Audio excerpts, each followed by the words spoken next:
Eder. Mech.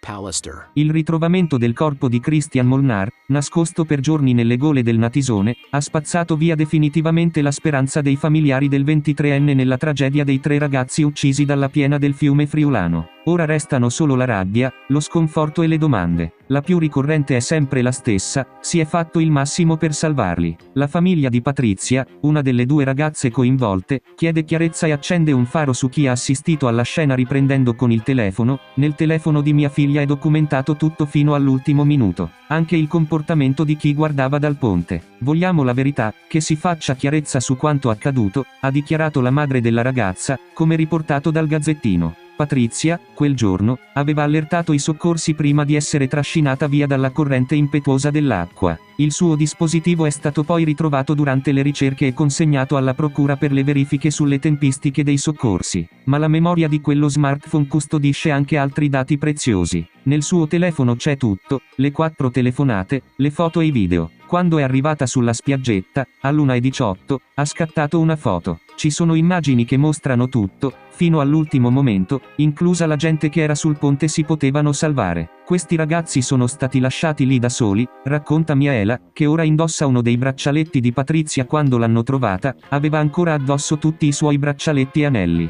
Adesso li portiamo io e l'altra mia figlia. Ci danno la forza per andare avanti e ci fanno sentire Patrizia sempre vicina.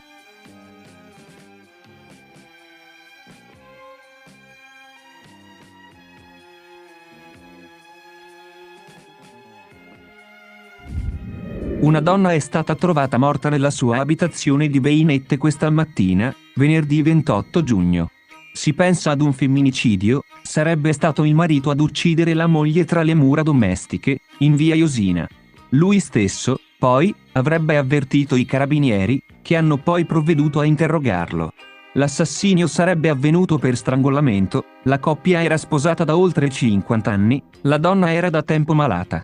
Un grave fatto di cronaca di cui si attendono però ancora conferme ufficiali da parte delle forze dell'ordine, che sull'accaduto mantengono il massimo riservo.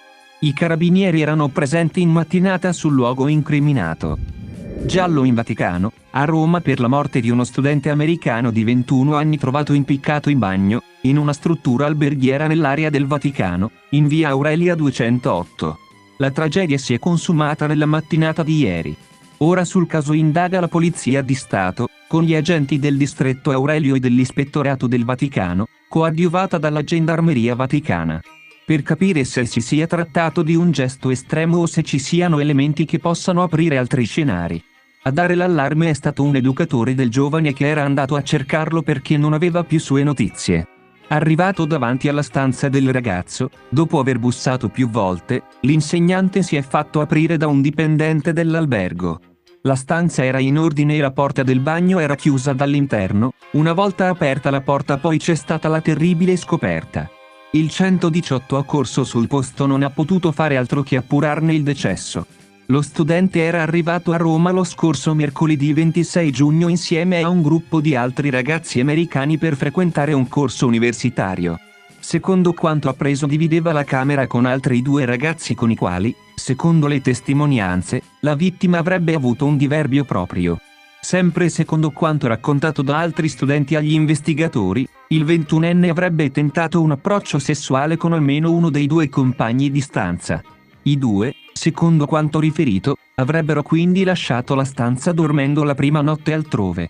Poi sarebbero rientrati solo per cambiarsi e uscire. Sempre secondo il loro racconto, il 21enne dormiva nel suo letto. Nella mattinata di giovedì, non avendo più notizie del ragazzo, sono scattate quindi le ricerche con l'educatore che lo ha trovato morto in bagno intorno alle 11:30 del mattino.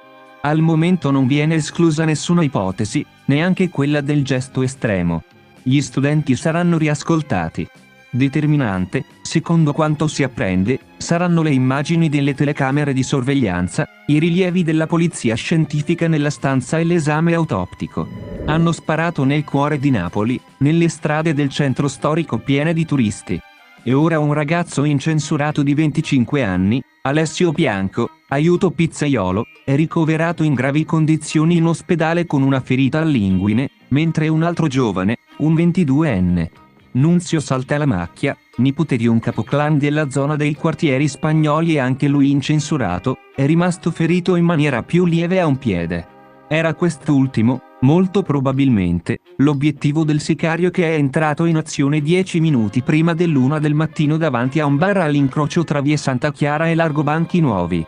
Non è collegato a questo episodio il ferimento di un 17enne avvenuto in Vico San Liborio, nei pressi di Piazza Carità. Anche in questo caso, fortunatamente, le condizioni non destano preoccupazioni.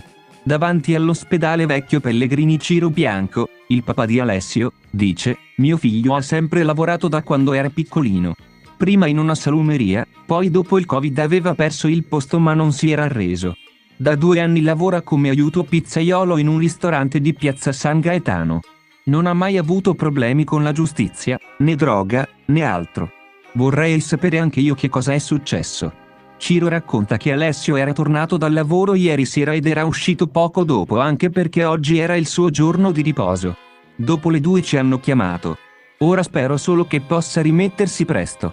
Ma 3 episodi nel giro di poche ore riaccendono l'allarme sicurezza in centro storico, a pochi giorni dalla bomba esplosa nella notte tra sabato e domenica in via San Biagio dei Librai. L'ordigno era stato collocato sotto un'auto parcheggiata davanti a una pizzeria. Sabato notte erano stati esplosi colpi d'arma da fuoco in via Duomo, angolo con Forcella. Raid di camorra nel cuore di Napoli. Il prefetto di Napoli, Michele Di Bari, ha disposto immediatamente l'intensificazione di servizi di prevenzione, vigilanza e controllo sul territorio nel centro storico. L'area, fanno sapere dalla prefettura, rientra tra quelle particolarmente attenzionate per la tutela dell'ordine pubblico e per assicurare la vivibilità del contesto.